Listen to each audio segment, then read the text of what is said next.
Tre ngjarje të rëndësishme 12 vjetori antarësimit e Kroacisë në Bashkimin Evropian, 1100 vjetori kurorëzimit të mbretit të parë kroat Tomislav dhe festa Shën Pjetrit dhe Shën Palit u festuan përmes një koncerti me muzikë sakrale në ambientin e katedrales së Shkodrës nga ambasada e Kroacisë. Në fjalën e tij, ambasadori kroat theksoi rëndësinë e këtij eventi si një moment simbolik për të përkujtuar disa parvjetore të rëndësishëm historik dhe kulturor për Kroacinë dhe Europën. Mi smo se okupili ovdje kako bismo kroz glazbu proslavili nekoliko značajnih. Jemi mbledhur këtu për të festuar përmes muzikës disa përvjetore dhe simbole të rëndësishme. Së pari, shënojmë 12 vjetorin e antarësimit të Republikës së Kroacisë në Bashkimin Evropian. Në një korrik 2013, Kroacia u bë antare e familjes së madhe evropiane.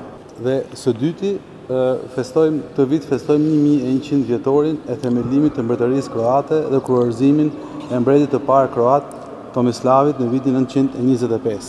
Sot festojmë ditën e Shën Pjetrit dhe Shën Palit.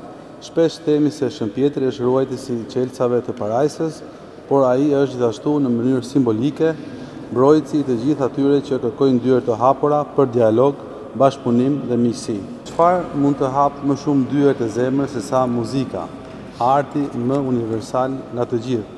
Prandaj sonte dëgjojmë dy muzikantë të jashtëzakonshëm kroat, Elizabeta Zalović dhe Anxelko Krpan, jo si mysafir të ftuar, por si një urë lidhëse ndërmjet dy kulturave, kroate dhe shqiptare, ndërmjet dy brigjeve të Adriatikut, ndërmjet dy traditave që kuptohen për mrekulli, edhe nëse nuk flasin të njëjtën gjuhë. Sonte muzika nuk na flet për të kaluarën, por për të ardhmen, për një botë ku është e mundur të festosh përvjetor të rëndësishëm kombëtar, jo duke u mbyllur brenda kufive kombëtar, por duke u hapur ndaj të tjerëve. Koncerti u vlerësua si një tjetër hap i rëndësishëm në forcimin e marrëdhënieve kulturore shqiptaro-kroate.